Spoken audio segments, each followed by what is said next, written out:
What's up, guys? The attendance was 20,067. Sold out. Gate was 16.5 million, third highest gate in UFC history. Fight of the night was Gaethje versus Holloway. Performance of the night was Yuri and Holloway. Holloway wins $600,000. Well deserved. I guess, Dana, normally we don't spend too much time on bonuses, but knowing that they were $300,000 a piece, it was a little more difficult tonight figuring out where to assign that money. It wasn't difficult at all. I mean, if you were watching these fights tonight, it was pretty clear. But this was one of those special nights. Obviously, I'm going to take care of Figueiredo. I'll take care of Moicano, Diego, Kayla. Take care of those guys too. We're gonna make sure everybody leaves here in a good mood and feeling like they got what they deserved. Nice. Well, you set out to make this the greatest night in combat sports history. I did. We're the bells and whistles guys. We do all the, and then once the show starts, it's out of our hands and it's up to them. And when you have a night that looks like the greatest night ever in combat sports on paper, and then absolutely fucking delivers, it's the best. Well, talk about, a lot to talk about, but I guess let me just start with Max Holloway, the $600,000 winner. He's outside right now on the phone with Justin Gaethje right now. We were talking to Gaethje on the phone when Holloway walked out, and they're both talking on the phone right now, and fucking Holloway is walking. Holloway is walking. Nobody? Yeah, that's crazy. Those leg kicks were insane. There isn't anything big enough on the fucking table here to show you how the thing coming out of the side of his leg was 3D, and he's walking. And when you think about when we were sitting in that room and we created the BMF, we came up with tonight totally embodied what that belt was built for. And there should be a picture of that fight in the fucking dictionary when you look up BMF. Yeah. It was incredible. I was going to ask you, and I don't know if you noticed this, and if it happened to you guys too, but that fight sucked the fucking life out of everybody tonight. I was right. Everybody was, the next two fights, everybody's just sitting there like dead. It was like this adrenaline dump. It was incredible. It's like, people always ask me what I do. I sell holy shit moments for a living, right? That was the ultimate holy shit moment of all time. If you were at home, if you were in a bar, or if you were here live tonight, there's no bigger holy shit than that. Absolutely. And that's why, let's just talk about this fight for the rest of the press conference. 100%. So that's why Max Holloway is beloved. And Gaethje. Max, how many times have you seen a fight where the guy wins, he's winning, they click the 10-second thing and the guy puts his hands up and they just run around, move around? He's got the fight won, and he's in there with one of the most dangerous fucking fighters in the business, right? And he says, let's do this. And they both fucking oblige, and they go in and just start. 1 second left, and a knockout like that. That's like movie shit. It's one of the greatest moments in UFC history.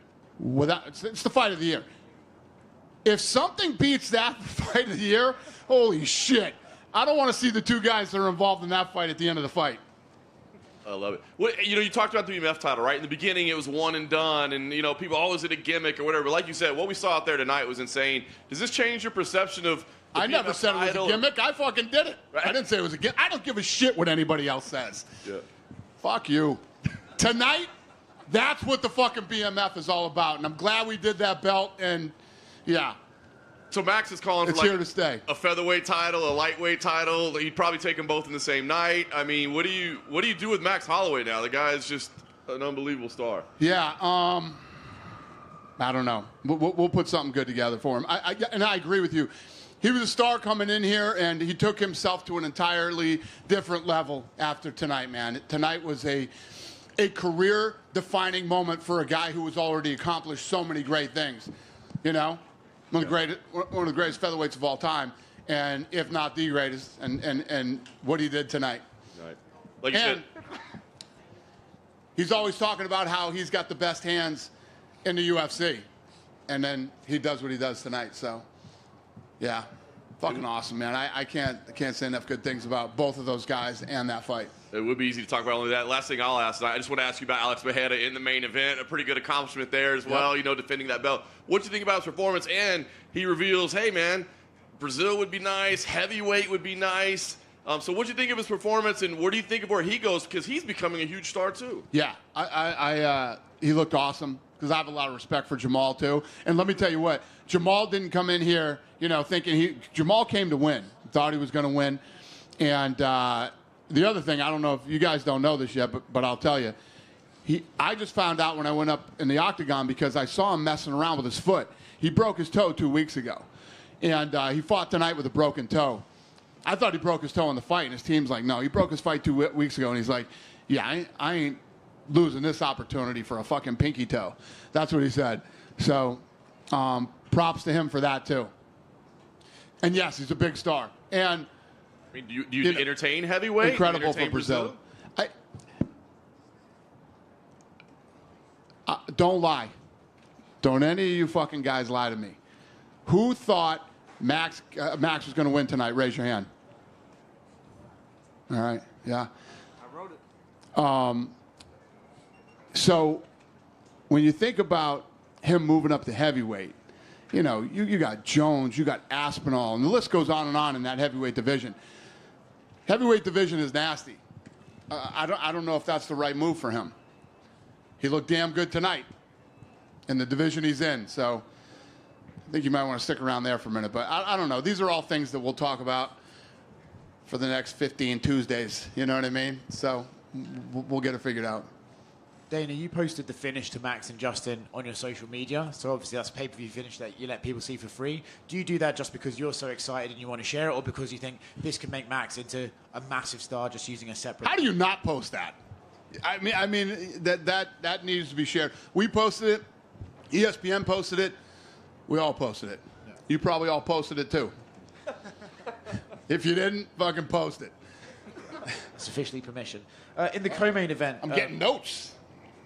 This has never happened before. Do you want to read them? June 1st, Newark, New Jersey pay-per-view. Main event, Islam versus Poirier.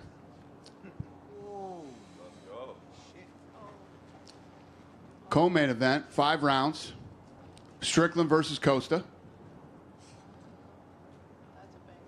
June 29th.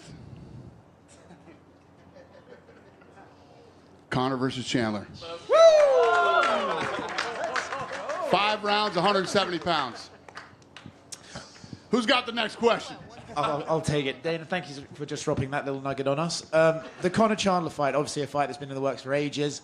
I know you've been working on it for ages. What finally got it across the line, and how exciting is it to finally get Conor back in the octagon? Well, it's not that we've been working on it for ages. There's all kinds of things that go on behind the scenes. It's all about timing. Chandler's been ready, but Conor hasn't been ready. Conor, we talked about this at one of the press conferences recently. He had a lot of obligations that he had to deal with. What you don't want him doing is accepting a fight when he's got a ton of obligations and he can't train 100% for a fight. So here we are tonight. Obviously, he suffered that traumatic leg injury in his last fight, and he has said that when he comes back, it'll be the greatest comeback in sporting history. If he was to come back and win that fight, would it be one of the best comebacks, considering the injury he suffered? Well, I think when you look at that injury, it's happened in UFC. We just saw Chris Weidman come back. Anderson came back from it. You've seen it in football. It's probably one of the nastiest injuries that you could possibly get, For some reason, you see guys with broken arms all the time and stuff like that happens. It's hard for us as humans to wrap our brain around that bone breaking. That's just it's a nasty injury. And it's a rough recovery, too. It's a really rough recovery. I mean, any of you guys that saw, who's the football guy that did it? Rogers. Huh? Rogers. Bunch of football fans in here, huh? Whatever his fucking name is. Anyway, if you saw the piece that they did on him trying to recover from that injury, it's pretty nasty. Huh? Yeah, that was it, right? Alex Smith. Alex Smith? Yeah. Okay. Whoever, it was fucking nasty. Yeah, go ahead, sir. Here in the back. Want to talk to you about one of the most savage moments I've ever witnessed in my life. That moment where Pereira just moves Herb Dean away without even looking at him. He didn't even take his eyes off Jamal Hill. What did you think about that insane moment? And 10 seconds later, knocking him out, of course. Oh, yeah. Oh, yeah. I see what you're saying. I thought you were talking about what he did after he knocked him out. Yeah. So, well, you left the part out. He got hit in the groin. He tried to stay. He's like, and then knocks him out. Yeah, I agree with you, sir. That was incredibly gangster. Congratulations on an absolutely amazing event. Thank you. I appreciate it. Dana White back here. Yes. So as a fan, in a fan perspective, what meant most to you, and what did you like most? UFC 100, 200, or 300? 300's tough to top. You know what I mean? Obviously, hitting 100 was Lorenzo and I in the old days, we used to do 5 shows a year, right? I remember. So when you think about, we always knew we wanted to do more events.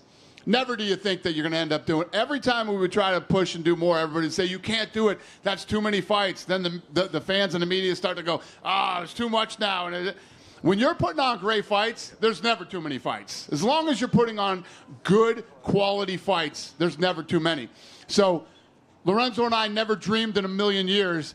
We thought we'd be like 90 when we hit UFC 100. So when we did it as quick as we did, obviously that was a huge milestone for us. But I mean, in the history of me doing this type of work, I don't know what tops 300. So mission accomplished.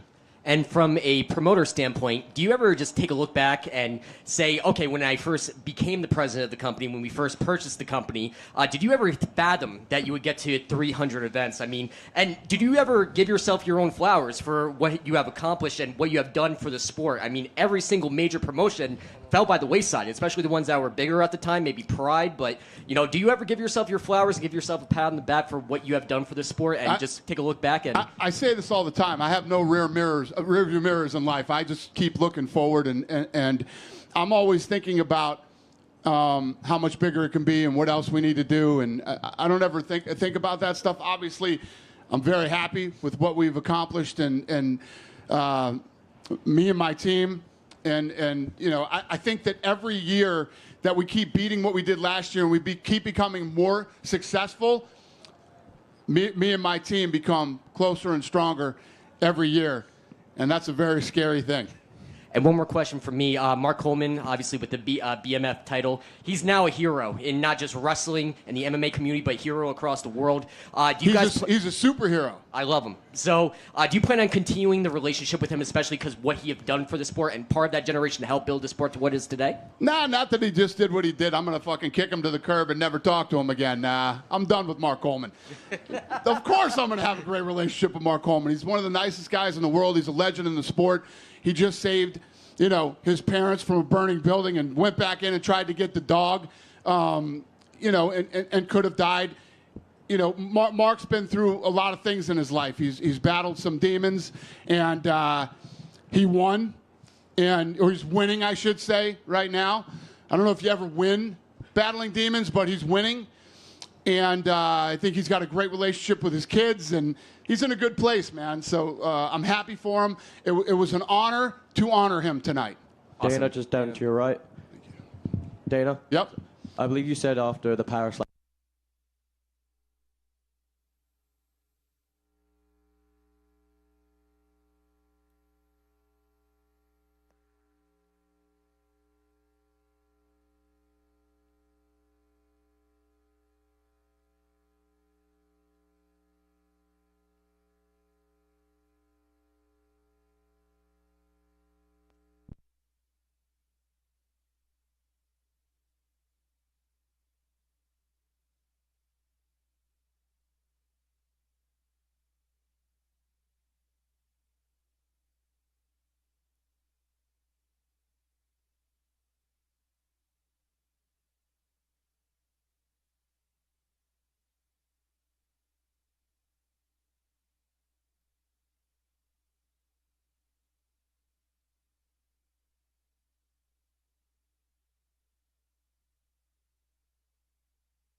He's easy to deal with, and we're back. Yeah, Connor's always been easy to deal with. He's a smart dude, and Connor is a die-hard UFC guy and will be till he retires and beyond. I believe Ian Gary said him and Colby have agreed to fight. Would that be a good fight for that Conor McGregor card? I don't know. We'll figure that out on many Tuesdays over the next several weeks. That's all the fights that I have for you now, the ones that I just announced.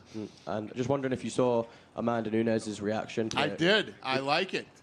I thought she retired too soon anyway. I like that she's intrigued by this fight. I love it. And I love Amanda. Amanda and I have an incredible relationship, and I think she's the GOAT in all combat sports, female. So if Kayla can get in there and win a title, it would absolutely be fun to see her come back and try to grab it again. Thank you. Thank you. Right Hey, there. Dana. Right here. kind of going off of that, what did you make of Kayla's performance? And on the flip side, what do you do with Holly after this performance? Yeah, she let me tell you what. So going in against a legend like Holly, right, who's got tons of time in the octagon, and I don't care what level Kayla Harrison has competed at, I guarantee you she had some serious jitters tonight. And she came in there, she performed, and she literally put it to an absolute legend in all of combat sports. So obviously a big night for her and a big win. And I would love to see Holly retire. Cyborg also tweeted that she wants the winner of Amanda. And Yeah. in the co-main event, did you see Yan Xiaonan? Looked like she got choked out at the end of the first round, and then she still got up. And She definitely did. Yeah, I mean, she was, another gangster fight. Those two. The problem for those two was the fight that was before it. Those guys both fought a great fight tonight, and she was choked out, but she stood up and she walked back to her corner, and yeah. And what did you make of Jalen's walk-off KO? That I know, man. He's going to regret that one for the next few weeks. Beautiful shot. Should have jumped on him and finished him.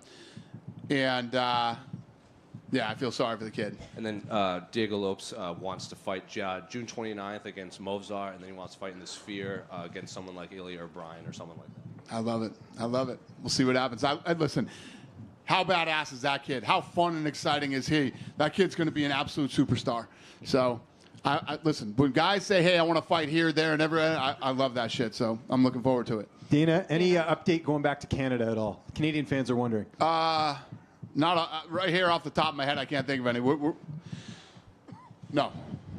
Yes, we will, but no. Not right here, right now, off the top of my head. Dana, I know you talked about UFC Hawaii for a long time. You said it's kind of impossible, but I know that you're looking to go to Hawaii for Power Slap. But Yep. with Max Holloway being such a legend, like, do you feel like you have to bring him to Hawaii? Let me ask you a question. I have, how many employees do we have now? 550? You think all 550 of my employees don't want to go to fucking Hawaii and do a fight? Believe me, we do. I want to go to Hawaii. Hawaii has been good to this company and to this sport for a very long time. Max Holloway is an we're talking tonight. The kid went to a whole nother level tonight, and he was already a superstar. They don't have the infrastructure for a fight over there. We can't do it. Even if it's just like a little fight night, a cramped little Apex event like in Hawaii, like, wouldn't the atmosphere just be off the wall for Max Holloway? Yeah, but there's more to it than that. There's more to it than just going and doing a little. You're not going to go to Hawaii and do an Apex fight night. You know what I mean? Bellator. Might as well fucking stay here and let them fly over here, and it doesn't make sense. I got What were you going to say? I was going to say Bellator has had Hawaii events. Bellator could put on a fucking fight in the parking lot. Dude, I can't even believe you just said that. PF Bellator could. PF Bellator was here on Friday. Did anybody know that? You're the media guys. I didn't know till fucking Friday. They were selling tickets, buy two, get two free. I'm not busting on them. That's a fucking fact. They put out a memo, buy two, get two free. You're having a bad fucking week if those are the memos you're putting out. Hey, Dana. There were more people in my fucking green room tonight than there were at the fight. Finally, Bo Nickel, what do you think of his performance? Incredible. Looked great. The thing you got to understand about that kid, he's 5-0. Fought a guy with 15 fights, and he went out there. He was a fucking 2001 favorite and looked like it. You know what I mean? He's got a lot of pressure on him right now. He's got, all these expectations, and I think that some of the people feel like he's getting, this preferential treatment. No, we believe in the kid. We think that he's going to be a stud, and we think he's going to be a star. So he's handling this pressure really, really well. You know what I mean? He's got the type of pressure on him that after he wins against the guy who has 15 fights and he has 5, and he finishes them, he says, thumbs down. I said, kid, you got to stop putting that kind of pressure on yourself. You just come out and do what you do. Just keep fucking doing what you do. Keep winning. You look great. Block out all this fucking bullshit and noise. And yes. Going back to Amanda and Kayla, would you ever consider doing that fight as a BMF title fight for women? Well, if they did it, it would be for the belt. It would be for the championship. But neither of them hold a title right now, so. Well, they won't fight right now. I think what Amanda was saying, interesting. Let's see how this plays out. If she wins the belt, then maybe I come back. That's what I read from it. I don't think she was saying, hey, let's BMF this. I think she wants to come back and maybe see if she can regain her title. And then it's one of those things. And she's brilliant. She's brilliant for this because she's already looked at as the GOAT, right? And then you have this scary new woman that comes in and she destroys Holly Holm. Can she win the title? Can she get through Pena and Raquel? And if she does, for her to come back again and then possibly win this fight, it's impossible to deny her. Right. And there was also a moment where Armin, it looked like he was punching somebody in the crowd during his walkout. Yeah, you might not want to hang over the things and grab people when they're walking out. These guys are all fucking piped up and whatever, and I'm sure we're probably going to get sued. We'll deal with that on Monday, too. Thank you. All right. Dana right over here. Hi. Dana in the back. Yep, wherever you are. I see you. Yeah, there you go. Jiri Prochazka with a big pop from the crowd and got back in the win column. Obviously, he's still highly ranked. Can you talk a little bit about what your plans may be for him going forward? I have no clue. You know what? I feel bad for those two. That was the fight of the night until the BMF fight happened. That was another. Let's talk about that fight. Thank you, sir.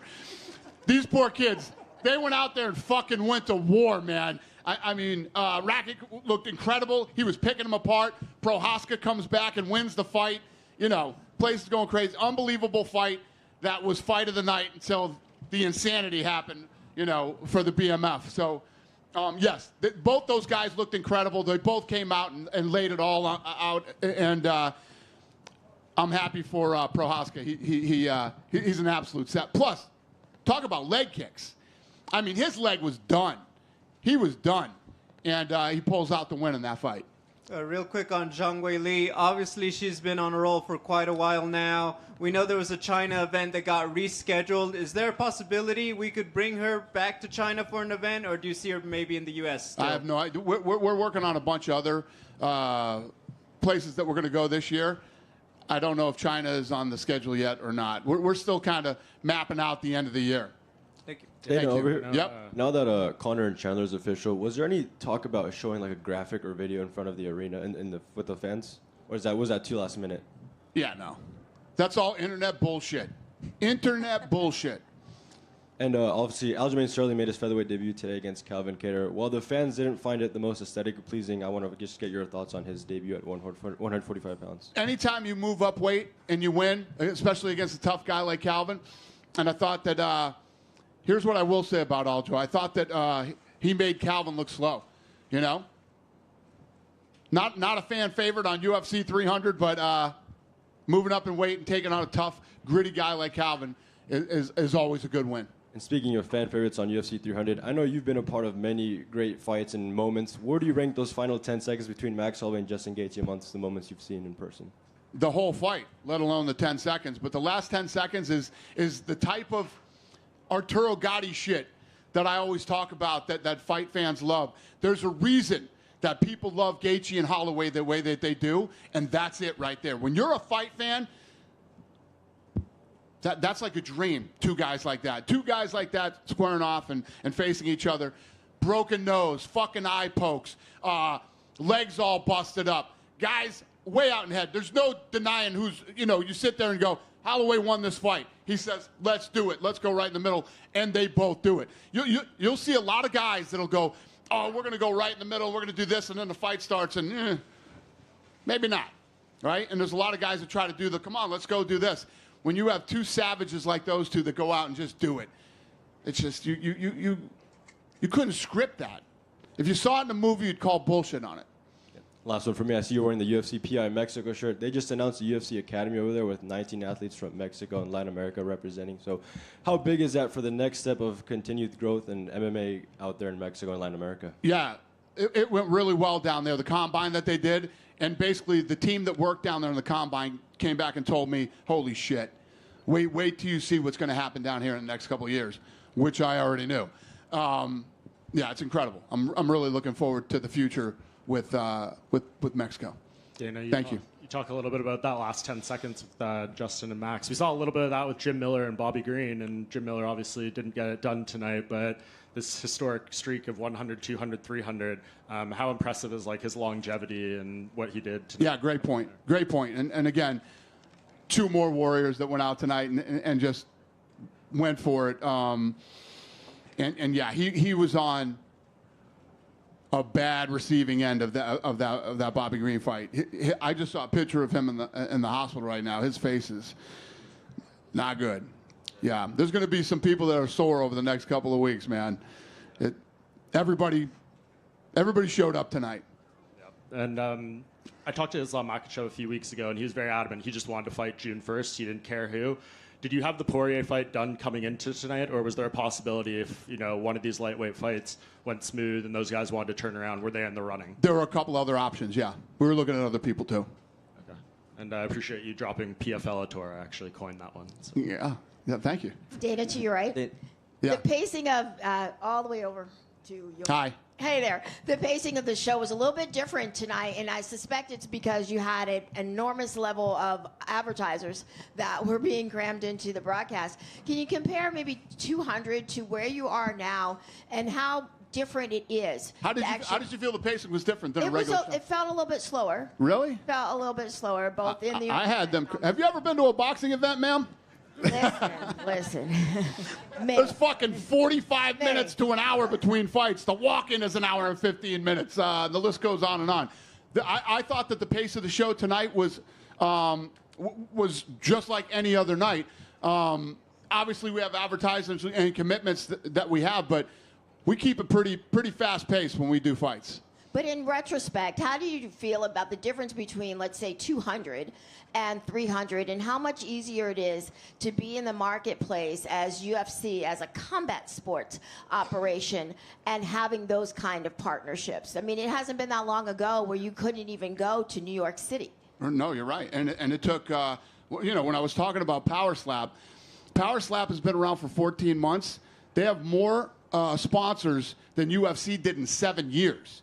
So obviously, the early days of building this company in the sport are a lot different than today. I mean, and that's one of the biggest pieces of growth for the company has been sponsorship. It's massive and continues to grow.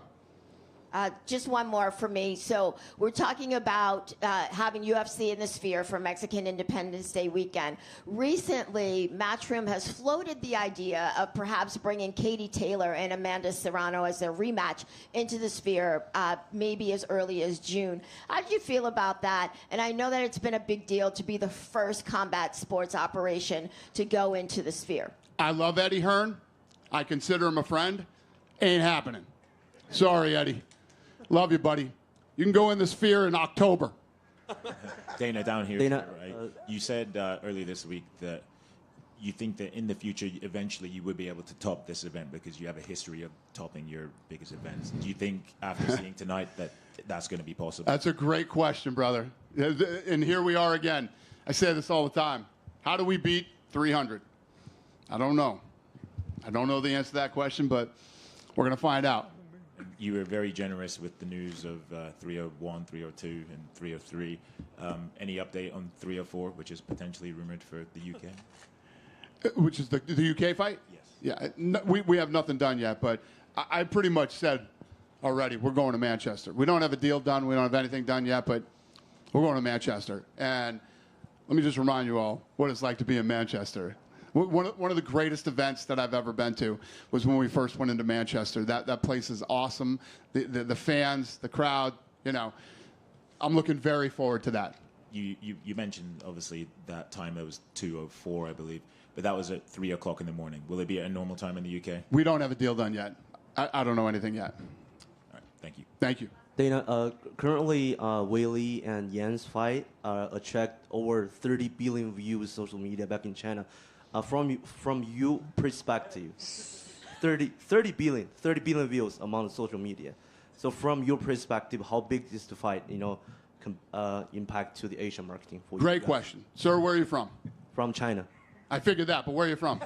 Oh, I'm from Migu, China, Migu. Okay, got it. So nobody knows better than you how hard it is to trend #1 in China, right?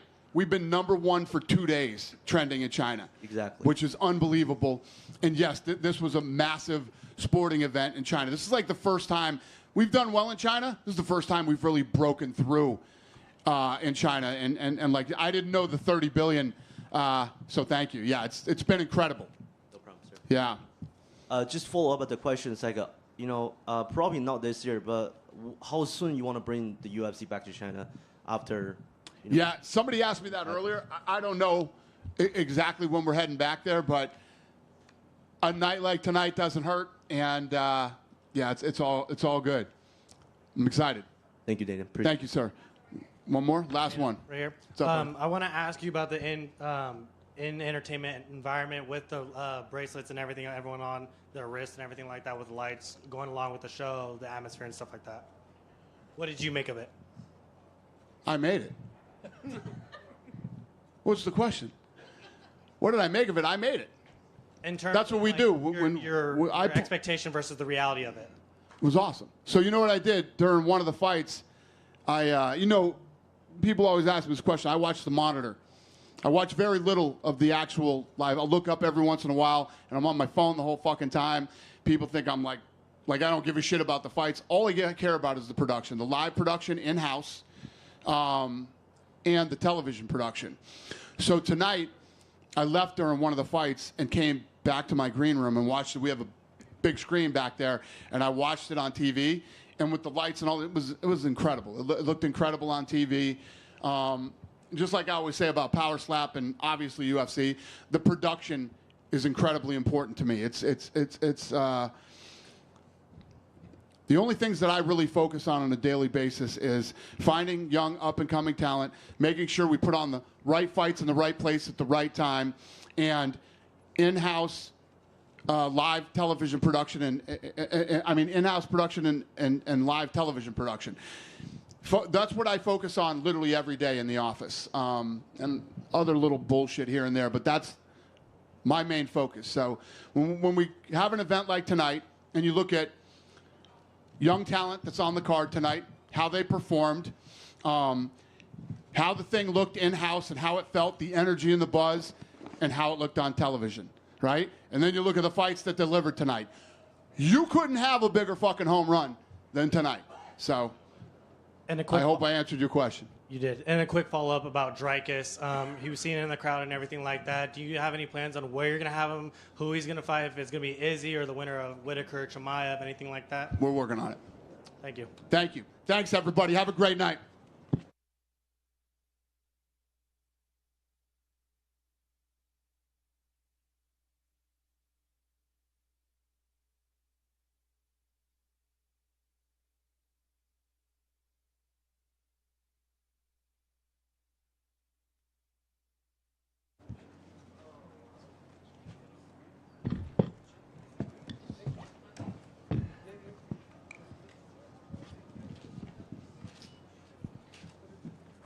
Max, you've had a Hall of Fame career with Hall of Fame moments well before tonight, but obviously this was pretty special. But, I mean, just as you sit there tonight, where does this moment rank among all the great nights of your career?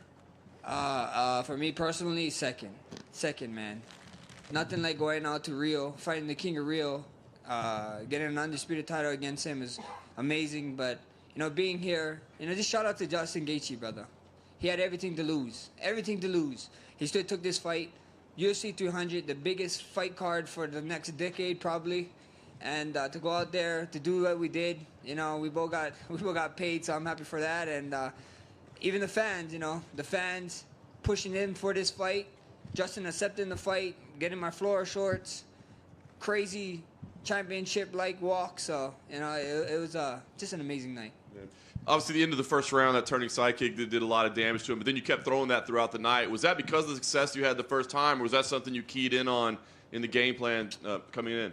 Justin just liked when he stands still, he stay there, you know, or when he throw hard, he stay there. He's there to get hit, you know. And I was blessed enough to land that spinning back kick, brother. You know, I think it broke his nose. I could hear Trevor in there being like, "Don't blow it out, don't blow it out." So I was like, "Yeah, his nose is broken," and I just knew fighting 20 minutes like that, you know, is a tough thing. So I think so. As being at altitude helped him a lot because, brother, any less of a man does not do what Justin Gaethje does, brother. That guy he's made out of titanium, brother. I don't know what it is. He's a titan. The moment that'll live in history, of course, the finish, right? I mean, what's going through your head, right? Because you're clearly ahead on the scorecards at that point. I mean, we've seen you engage in the center like that before, but a guy like Justin Gaethje is even more dangerous with guys that you've done it in the past. What's going through your head in that moment that you're like... This is the moment. This is what BMS is known for. You know, the baddest mother effer. First of all, I want to change the name to Blessed Man Forever. That's what the belt means when I hold it. Blessed Man Forever. But if that's not a BMF moment, I don't know what is. If the cards just flip and Justin was up, if he felt like he was up, I knew he would give me that 10-second shot. So he's a bad man, and I don't know if I ever gonna share the octagon with him again. He's a legend, brother. These are the type of fights. This is the type of stuff you do to etch your name in the history books. And I'm just happy that I was the one landing. You know, he missed some shots. I was getting hurt by the wind of his shots, but that's how hard he hit. This guy is he's the next level. I don't know if I've ever seen a guy with more options on the table than you probably have right now. 45 title, 55 title, BMF title. I mean, is there one thing knowing that you can pretty much call your shot at this moment that means more to you than anything else? Like I said, bro, I did a bunch of interviews with you guys all week, and I told all you guys, ask that question when I come here, and we're here now, and I got options, man. It feels great. You know, Dana's happy, Hunter's happy, Sean Shelby's happy. You know, we're going to sit down with my team and figure it out, you know. I saw that just announced the 55 title, so it looks like he's finally defending against a 55er, which is, you know, good on him. And like I said, you know, there's an El Matador. He's doing everything in his will to try to escape a bull in the pen. So, you know, I'm here. First things first, rest. I got my beautiful wife. I got my beautiful family out here. All my family, we're just chilling, brother. I got a 30-day no contact from the doctors, so I'm gonna enjoy it. Last thing for me, Dana shared that, you know, as he walked by, you and Justin were on the phone having a conversation out there. Can you share the details of what you guys talked about? I owe him and Trevor a drink. I told him that we'd have a drink together. So at the end of the day, that's what it is. So they was keeping me to it. It's like, brother, you need to find us and come get this drink because you owe me a shot. So hey, it is what it is. Like I said, Justin is different, brother. Their whole team, they respectful guy. Like I said, he had everything to lose, and he still gave me a shot. You know what I mean? And it happened this way. So I got nothing but love for him, brother. Like me, when the first time I fought in Denver, we had everything set up. Like not many people know, but Justin took care of us. Justin drove us around. He had his whole life and his dog in that car. You know, it was crazy. And to be sitting here at UFC 300, standing in the octagon across him, looking at this dude, like, holy shit. You know, that's amazing. Max, right here. Do you think anyone is ever gonna oblige with you pointing to the center of the cage again? I hope so. If you're BMF, you want to be great. That's what great fighters do. Everybody thought I was lying when I said I was a gladiator. You know what I mean? I ain't lying. Any weight, whoever, whatever, anyone can get it. But shout out to you, brother. You know, without having an interview with you, Mark Coleman was super. I don't know if you saw his reaction. He was super ecstatic to wrap the belt around us. And then even with the ideas of asking the question, you alley-oop to me, brother. You gave me the alley-oop for the bonuses. I'm here. I got 2 bonuses, and you know, thank you for that. No worries. Do you do anything special with that money? Brother, you gotta ask the boss. The boss lady right there, John Wick looking ass over there. She looked like John Wick. She inspired me today. Her fit was like John Wick vibes. So I was like, I gotta go out there and be an assassin. So a lot of people thought that Justin knocked you down tonight, but the official statistics do not give him a knockdown. Oh yeah. Hey, it was a slip. It was a slip. All right, let's stick with that. Thanks, Max. Max over here. After the fight, you said, I'm him on the microphone. So did you feel like as y'all must have forgot moment was there? Brother. I was counting out. People was telling me what I was doing. Justin was going to be too big, too strong. Just a lot of stuff, you know. People need to get reminded. And I'd let them know. I was telling people all week, bro, we're him. Well, I'm here. And you guys need a reminder. Everybody was talking about the haircut is back. I guess so this haircut is like going Super Saiyan or something if you guys are anime fans. So at the end of the day, it was just a huge moment for me, you know, being blessed enough to be in there, being UFC 300, having this event, brother. This event is going to be talked about for ages. You know, I don't know what card is ever going to have 12 or more champions on top of it. You know, so we might have to wait to 400 for that one, and that's a ways away. And obviously, you want that Ilya Topuria fight, but after how good you look tonight at 155, could you see a world where you call 155 home for the long term? We see what happens, bro. We see what happens. I'll go sit with my team, and we have options, brother. I ain't in a rush. No, I ain't going nowhere. I'm only 32, brother. A lot of people watched me fight when I was 20 in this sport, and you guys think I'm like 41 or something. You guys think I'm DC's age. You know, I'm not. I'm 32. I'll be around for a long time. Get used to it. By any chance, did you see Ilya's reaction to your knockout? Yeah, I saw it. People saw it, but I don't know. Like, you know, like everybody's like, oh, he's like whatever, but you can't. I don't know the dude. You know what I mean? You don't know if he's socially awkward or something. So like maybe that's just what he is. You know, no. Fair play to him. You know, I don't know how animated or whatever he is. So I ain't gonna take to it. This guy is a world champion. He's a killer. But like I said all fight week, brother, it's quite. You know, we got questions. There's a lot of questions about the guy, and I wanna figure that out.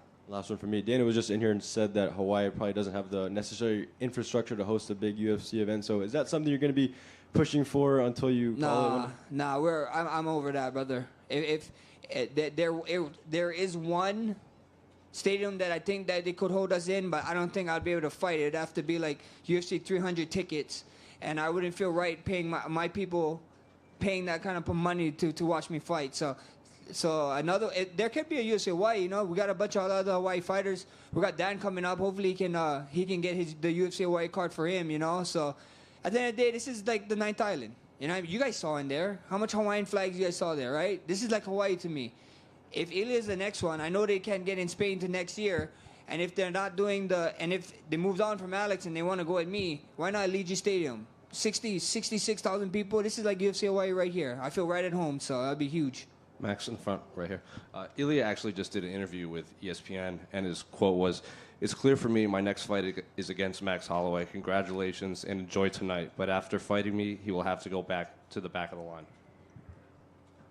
That's cool. I mean, what do you want to say? What if he goes in the back of the line? You know what I mean? So at the end of the day, we find out. Like I said, we got questions. You know? We're in the fighting game. Ilya can talk. But I got a lot of questions, you know. I like listening, and if that ever gets booked, you guys are gonna see a lot of answers. So I'm excited for it. Max, if you were to go on and beat Ilya and become champion again, it sort of opens the door to another fight with Volkanovski down the road. And you always said 100%. I ever get that title back, Volk's still around. I want to fight him one more time, brother. I'm gonna keep knocking on that door until I get my one. You know. Well, I remember when you lost the third fight to him, you said, I'm just going to be undeniable, I think was your word. Undeniable. And here you are today. Essentially, if you get one fight and one win, you could make that happen. Does it feel good to know that despite everyone saying that you can't really do something, that door's closed, you can open it yourself? Bro, be undeniable, you know. I see a lot of guys fighting certain people being like, I deserve this, I deserve that. I'm like, nah, man, you know, like I'm not fighting contenders. See, if I wasn't fighting contenders, then I can see why you guys all be like, Max shouldn't deserve it. I'm fighting every contender. You know what I mean? Every contender is coming through me at one point, except for Ilya. You know, Ilya just jumped the line. So at the end of the day, it is what it is, you know. You want to be great in this sport, fight the best people. Fight the people who you got to take chances in the sport to make a name. And I was just happy that, you know, I took the right chance. Max, over here. you threw like 700 spinning back kicks to Gaethje. The first one broke his nose, obviously. But was that something that you saw in film study and like something that you saw that maybe you can get him with? For sure. You know, we was he likes to plant his feet, throw, and then he likes to duck. You know, and I was blessed enough to land that first one, brother. That first one right at the last seconds of the first round helped a lot. Like I said, he got a broken nose from it, so that was good. That was definitely about the plan. We saw a lot of things.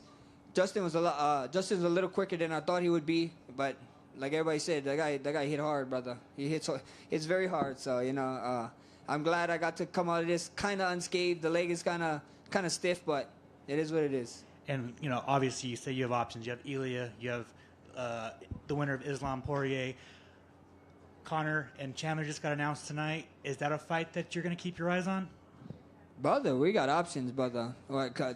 Conor likes to consider himself a BMF, right? So we can figure that out. I don't really got history with Islam, but me and Dustin got some history. 5 years to the date, Muffin Top Max fought Dustin, and that didn't go my way. So at the end of the day, we got options, bro. First things first, heal up. I'm going to enjoy this with my family, and you guys can ask me in a couple months what's the next step is. Max, here. I don't know where here is. You won your second belt today. Do you think about winning the lightweight title to be the only fighter in history with 3 belts?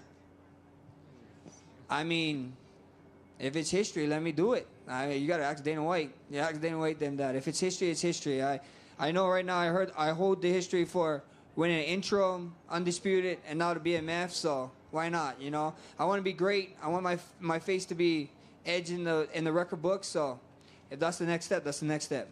Hey, Max, right over here. They did just announce Islam taking on Poirier, who obviously you got history with. How do you see that fight for the lightweight title going in June? Should be fun, man. I think it's going to be a fun one. I think Dustin is coming to his own again, and should be exciting. I mean, what is the over-under on top of Justin jumping a ghillie? Because you guys all should make a bet and get money, because I can't bet. Hey, Max. UFC 5 came out last year, and are you still incorporating that into your training routine to come up with combinations? No, I haven't been playing too much games. I don't play fighting games. I play shooting games. I play first-person shooters. But yeah, you know, if maybe come over to my kick.com/Max Holloway. Maybe you guys can harass me to get some to learn some new combinations on there.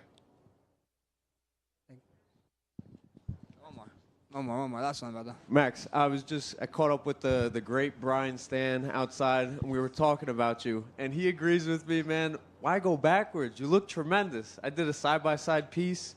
Your neck looks bigger, your lats look bigger, your biceps look bigger. Dude, we just saw the results. Why go back to 45?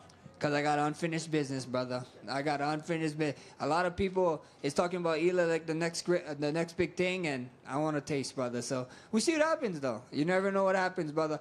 And of course I'm going to look big. I'm Polynesian, brother. I finally can eat. Thank you. Thank you.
So congratulations on your victory tonight. Obviously, you looked very impressive early, but it ended up being a very difficult test for you. Were you expecting that type of fight tonight?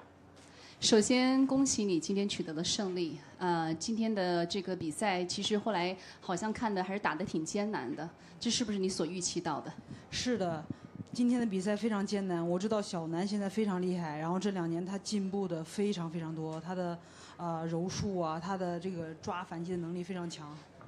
Yeah, this is what's kind of expected because Xiaonan has improved a lot. Not only that she has great striking, also her improvement in grappling, wrestling, and she's really good at finding chance to fight back. 而且她对胜利的渴望非常非常强烈，她的那种，我觉得女性的韧性真的是无法想象的。Yeah, also she's so eager to win, and it's just so impressive that females' power can be so incredible.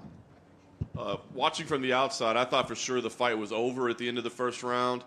Did you think the fight was over at the end of the first round? And if so, how difficult is it to change your mindset to get back into the flow of the fight?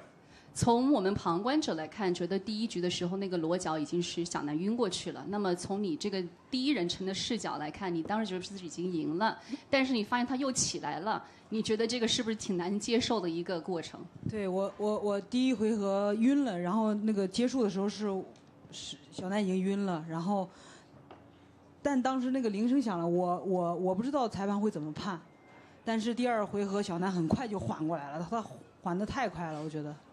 Yeah, because I really thought that she was out, and I did not know when the bell rang. I did not know how the referee is going to handle that, but she bounced back very quickly in the second round. As far as the rest of the fight, were there any adjustments that you had to make, or was it just getting in there and having a difficult fight? What did you have to do to get over the hump to win the fight? 那在后面的这个4局里头，你有没有做过一些调整，让你自己能够赢下这场比赛？其实我今天的比赛，我感觉就像做梦一样，感觉大脑一片空白。我已经很久没有这种感觉了。Yeah, I felt like I was in a dream. I blanked out during the fight. I didn't know what I was doing. Well, it was a big win for you, and we're hearing that it had massive impact in China, massive numbers. What does it mean for you to be a part of the sport and kind of leading the growth of the sport in China? 很显然，这场比赛对中国的 MMA 意义重大。那么，你觉得你作为一个领头羊，那你在这里是个什么样的角色？这场比赛对你来说是什么样的意义？我觉得，因为在 MMA 在中国发展的很晚，我觉得这么快的时间，然后2个中国的女性可以站在 UFC 300的比赛台打中国德比，我觉得是一件非常非常酷的事儿。我相信以后中国肯定会有越来越多的德比出现。Yeah, mixed martial arts emerged in China really, really late, but develops really fast. So that's why today we see 2 Chinese girls competing for the title in UFC 300, which is a historic moment. And I believe in the future we're going to see more and more competition like that. 2 Chinese fighters competing for the title shot. Lastly, for me, what is the goal for you now? I'm sure you want to take some time and rest, but is it about more opportunities to compete in China? Is it about building your own legacy or certain names? What are the goals for you moving forward in your ring? 那你觉得现在你卫冕成功了，你下一步的计划呀，或者说你的目标是什么呢？你肯定想要休息，但是你会不会想说，在中国也许会参加什么样的比赛，或者从此建立我属于我张伟丽的，我的一个名号。有一个名号，怎么说呢？也不是名号吧，就是说你是个传奇。我觉得我的目标是传奇，这也是我追求的。但是我觉得我现在离传奇还非常远，然后我还需要学习更多的东西。然后对。Yeah, I definitely want to build my legacy, but I feel like I'm still some way to become a legend. I still have a lot to learn. Thank you. To your far right, way over here. You had some fun with Buffer tonight when he was introducing you just before the fight, and you were giving it back to him. Did you plan that tonight, or was it something you did in the moment? 今天布鲁斯在介绍你的时候，他好像有做了一些比较有趣的介绍。那你那个是事先计划好的吗？还是说这是一个当下产生的一个很即兴的？你说是我吗？是那个布鲁斯巴菲他介绍你的对那个互动啊，那即兴的。即兴的。Yeah, it wasn't planned at all. It was improvised. Freestyle. Freestyle. And just one more for me. In 2019, you were here to fight Tisha Torres on the John Jones, Anthony Smith undercard. And I remember not a lot of people knew who you were, and you were kind of sitting there, and not a lot of media actually spoke to you. Tonight, you are the co-main of UFC 300, one of the biggest cards in the company's history. How do you feel kind of about how you've grown as a martial artist, but also how you've grown in this sport and how people have come to embrace you? 你还记得你2019年的时候比赛，然后你就默默无闻地坐在那里，没有多少人认识你，甚至没有记者想问你什么问题。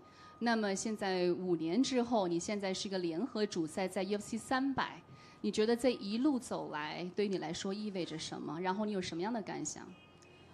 哇，我记得19年的时候，当时我坐在那儿，然后所有人都在接受采访，但是我坐在那儿，没有人问我问题，然后我觉得很尴尬。然后我当时跟我的主教练说：“我说我一定好好努力，以后有更多的人来采访我。”然后今天你看大家都来采访我了。I absolutely vividly remember in 2019, I was sitting there awkwardly by myself. No one really paid attention to me. All the other fighters getting all the attention, getting interviews. And I was talking to myself like, hey, Zhang Weili, you got to really become a good fighter one day. And one day, everybody want to talk to you, give you attention, and interview you. And here we are today. So. Thank you. Back here. Congratulations on the win. The evolution and getting martial arts to mainstream and the Chinese culture goes hand in hand. I mean, the first breakout star was Bruce Lee. How does it feel to be a part of that conversation? Like now the sport is completely mainstream with martial arts and mixed martial arts and being an icon of Chinese martial arts and also mixed martial arts as well. 你知道这个综合格斗，就像你说的，在中国是流行起来时间并不长。以前大家很熟悉那个李小龙，对吧？代表了中国的功夫，代表了中国人能够打。那现在你张伟丽作为综合格斗的一个符号，一个符号形象的人那你觉得你是起到了个什么样的角色和作用？其实我觉得综合格斗有的时候我们很多人就是看待结果，但是我觉得这个过程，我觉得是非常值得学习的。就是每一个运动员都非常不容易，他们为了去比赛，打好的比赛，然后去不断的去学习、去努力，流血、流汗，也流泪。然后我觉得是非常不容易。我觉得有的时候很多粉丝，我觉得更多的要学习 MMA 这一种精神，然后这种智慧，然后内心强大。我觉得这种智慧，对。When we talk about mixed martial arts, when we talk about fights, I feel like we put a lot of focus on the win or loss. But to me, what's more important is the process, the progress, because every athlete puts so much into this sport, into what they're passionate about. The sweat, the blood, the tears, everything has happened in this progress. I hope that we give respect to that. 我在 MMA 这项运动当中学习到非常非常多。I learned a lot from this mixed martial arts sport. Excellent, thank you. Weili over here. Tatiana Suarez, I spoke to her yesterday. She was at another event. She's healthy and back training. Do you believe she'll be your next challenger for the title? 舒亚雷斯昨天有接受她的采访，然后她现在好像状态挺不错的，也挺健康的。那你觉得她有没有可能成为你下一个的挑战者？我觉得前几名的都有可能，但是我现在想先休息一下。I absolutely feel all the top 5, even top 10 girls, they can be potential challengers. But for now, I just want to take a break and the rest. Ice cream, then pizza. Yes. Champ, what did you think? Hi, congratulations. What do you think of the Max Holloway knockout? 不知道你今天有没有注意到 Holloway 他把盖奇给 KO 了，然后你是怎么看待这场比赛的？哇，我觉得霍洛威他的风格，他的心态特别好，然后他身体特别放松，他像水一样，然后那连贯流动，然后感觉，而且他不着急，我需要向他学习。I feel Max Holloway that he was so fluid, he was so calm that brought out that KO performance. I want to be like him because I feel like today I was not really like that fluid. I don't want to be like him one day. OK， 我还想说，就是特别感谢我的教练团队们，然后 Big Wu 的，还有我的柔术教练，然后他们帮助了我非常非常多，我们在一块儿合作也非常愉快，然后也感谢 PI 对我的照顾。Lastly, not least, I want to say thank you to my coach team. Every coach I've been working with, they've been great with me. We had a great working relationship. Also, thank you, PI, for the support and taking care of me. Thank you, everyone. Thanks, guys.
Chama.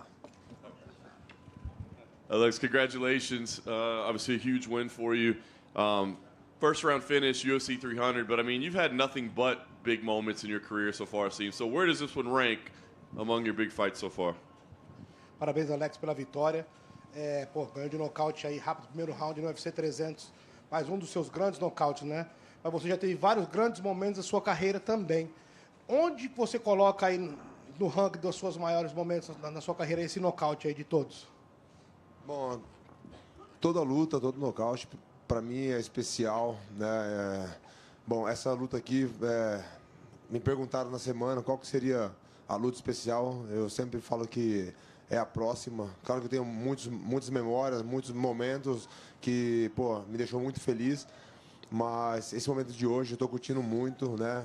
Isso aconteceu agora, então tem que curtir um pouco e, pô, para mim esse é o melhor momento.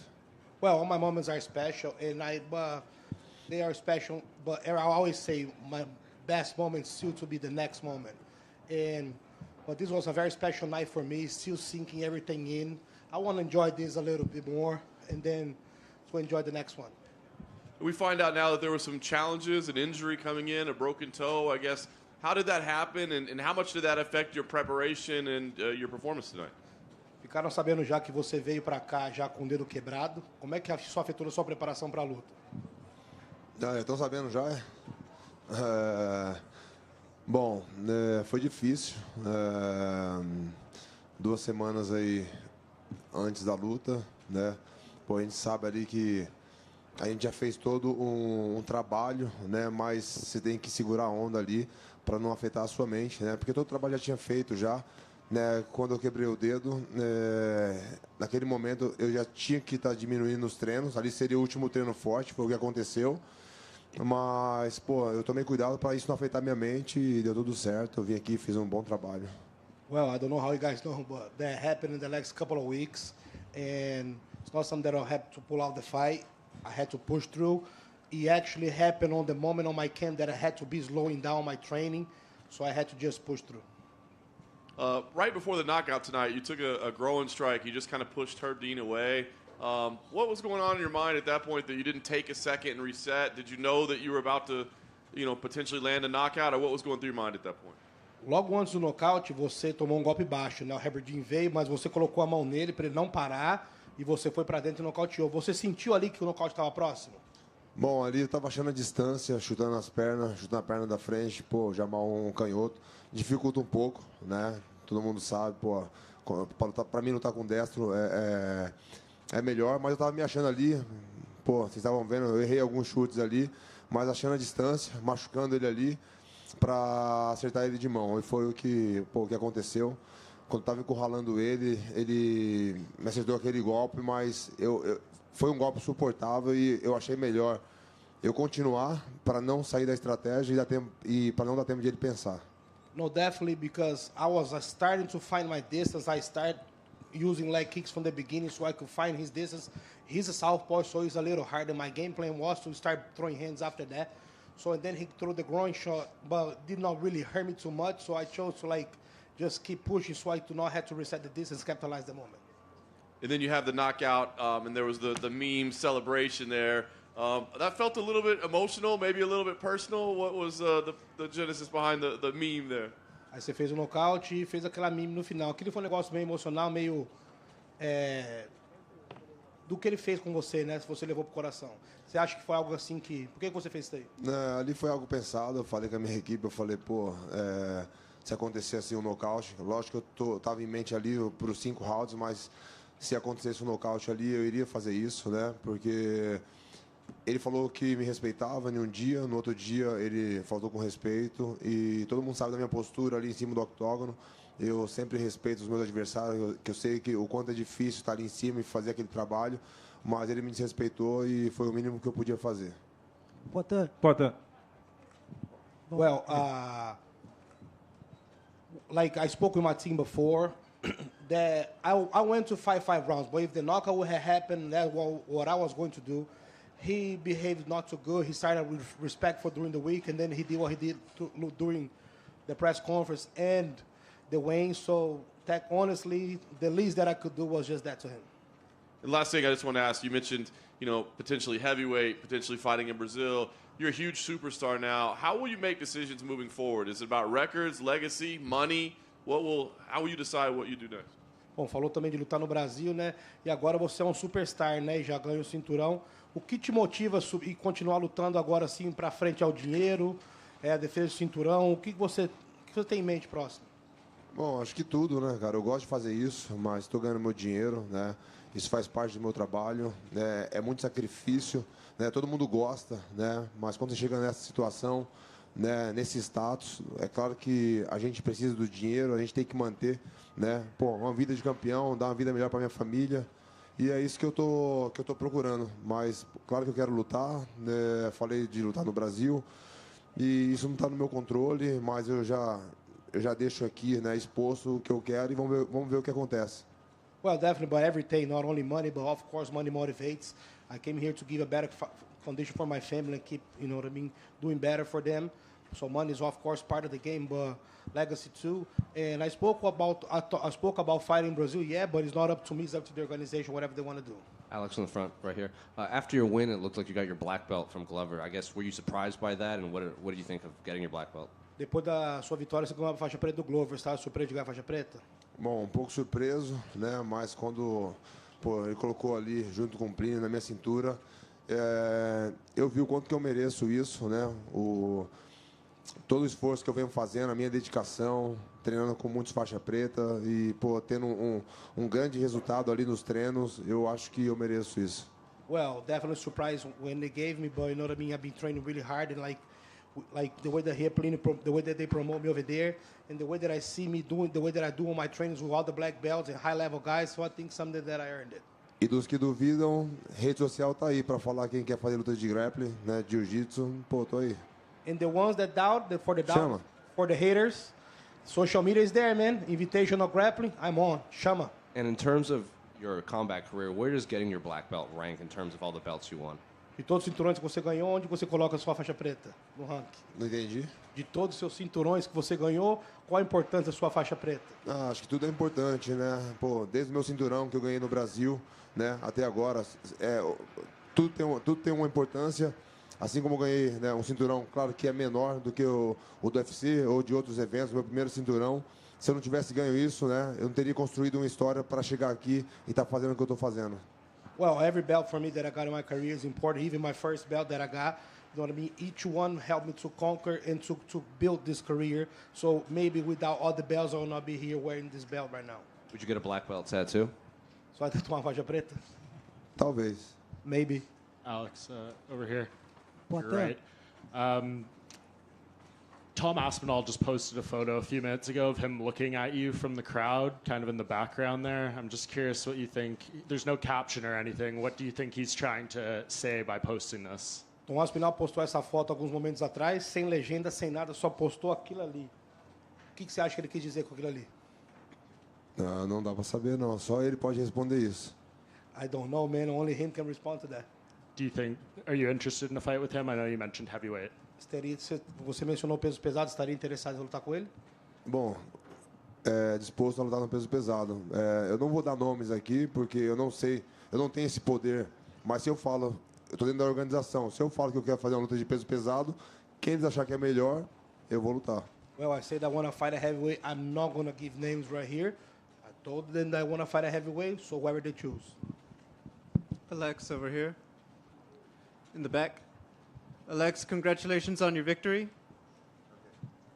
Congratulations. Thank you. Obviously, the night was very exciting. I'm wondering.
I'm sorry to ask. Would you be able to repeat that, sir? Sorry about it. Let me think. He said that regardless where they put him in the card, he's there ready to fight. So he's focused on his own fight.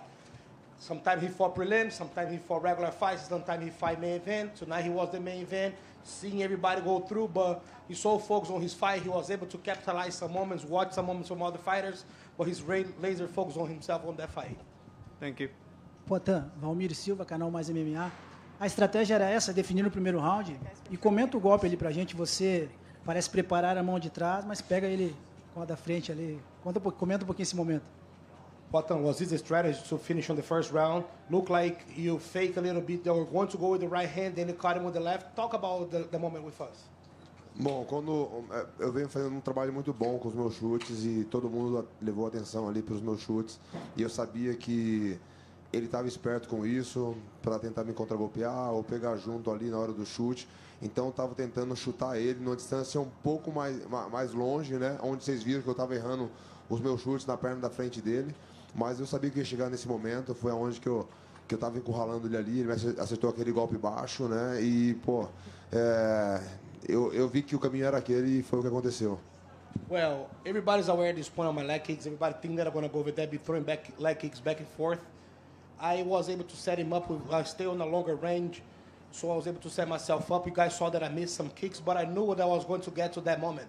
The referee tried to stop the fights, but I knew I was getting closer to get it with the hands. Mais uma coisinha.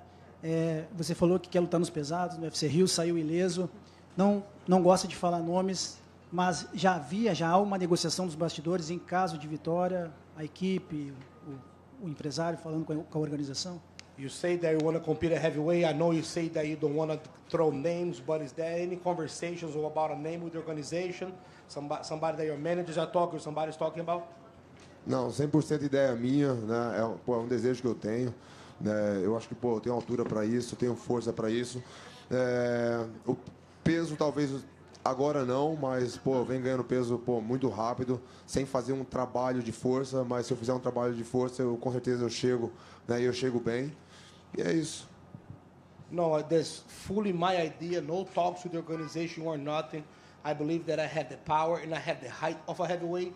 Maybe I don't have the weight yet, but I've been just training for a light heavyweight fight. But if I focus on a heavyweight, make a nice preparation, I know that I can get there.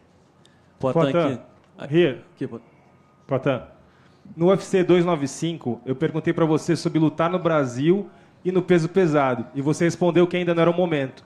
O que te faz se sentir pronto agora?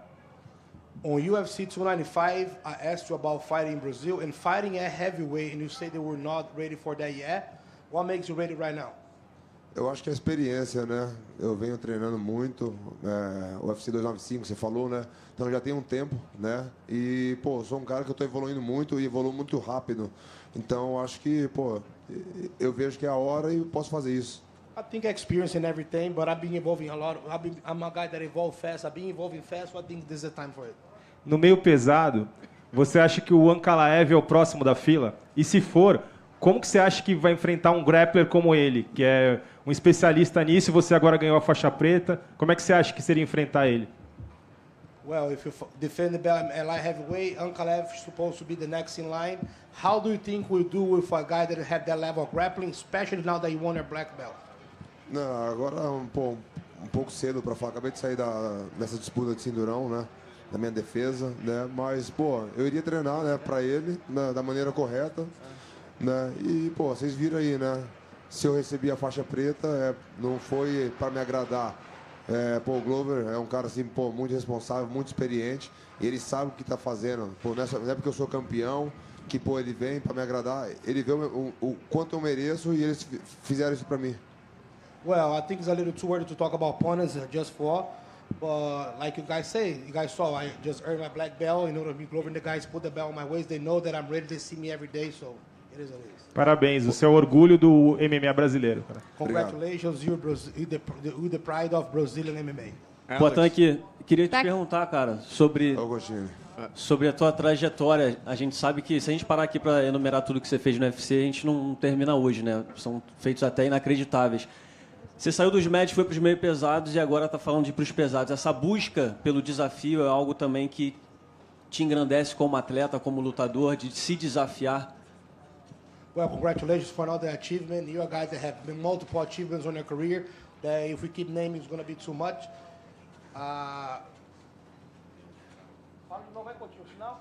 Eu perguntei para ele se a busca pelo desafio é o que engrandece ele como lutador. The search for that challenge is what makes you the great fighter that you are? Não, com certeza, tudo tem que ter desafio, né? Pô, quando a gente tá treinando, sabe que vai entrar ali dentro, pô, é um grande desafio e, pô, tudo que vem acontecendo, pô, me motiva, né? Mas me motiva para me treinar, evoluir, para fazer o meu melhor. E, pô, isso tudo vem me motivando. Well, the search for that challenge definitely is something that motivates me. I will always want a bigger challenger, and being inside that cage and achieving what I'm achieving is something that motivates me. E uma das coisas que você já falou que te levou aonde você está hoje são as pessoas que estão à sua volta.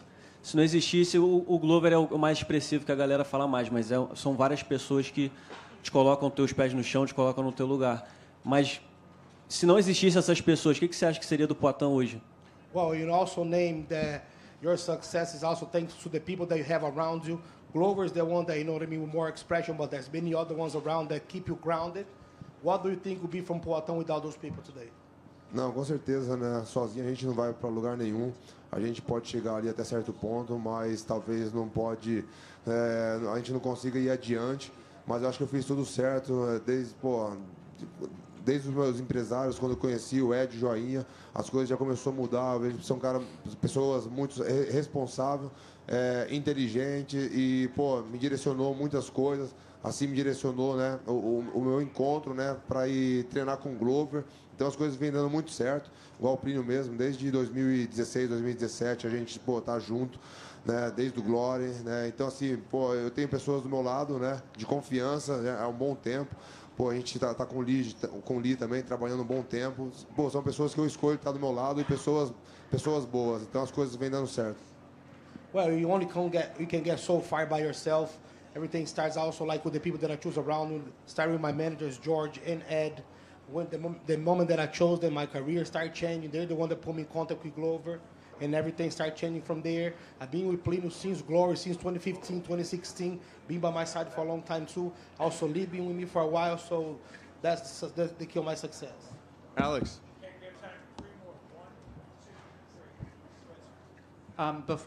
Before or after this fight, at any point, did you consider this fight as avenging the loss that Glover had against Jamal?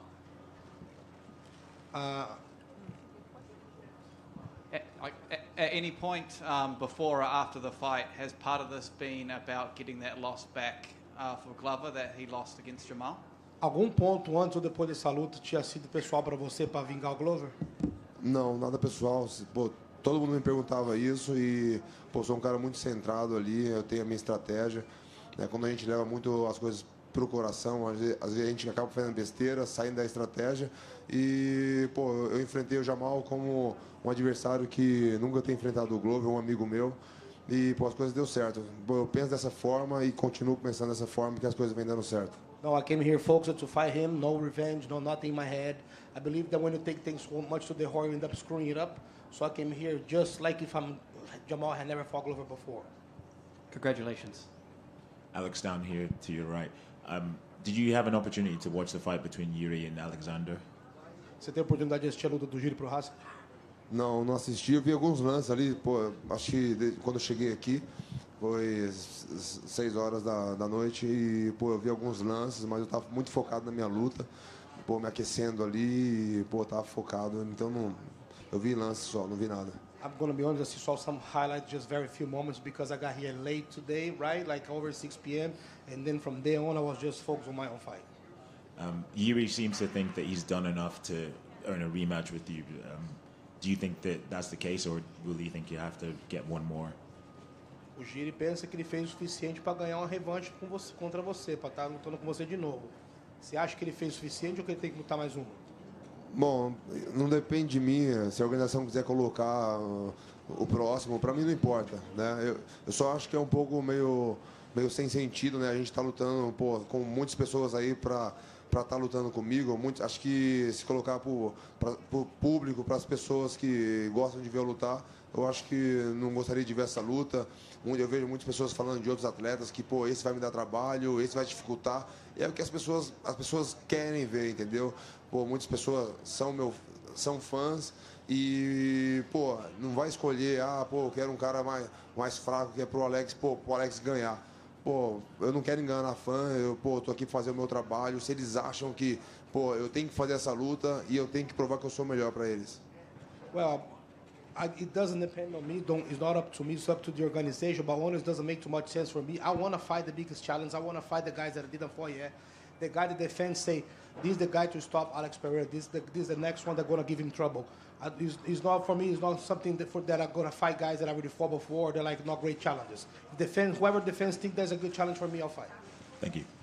Alex, Drake the rapper won $1.2 million off of your win. Are you going to hit him up to have him buy you something with that money? O Drake finalmente fez um troco, fez $1.2 bilhão de dólares. Apostando em você, você vai mandar um textinho para ele mandar uma lembrancinha? Não, pô, se ele perde, eu não vou dar nada para ele. Então, eu acho que, pô, se ele apostou, pô, parabéns, ganhou, pô, fico feliz. If he lose, I'm not gonna give no money for him. So if he win, props, thank you very much. Chama.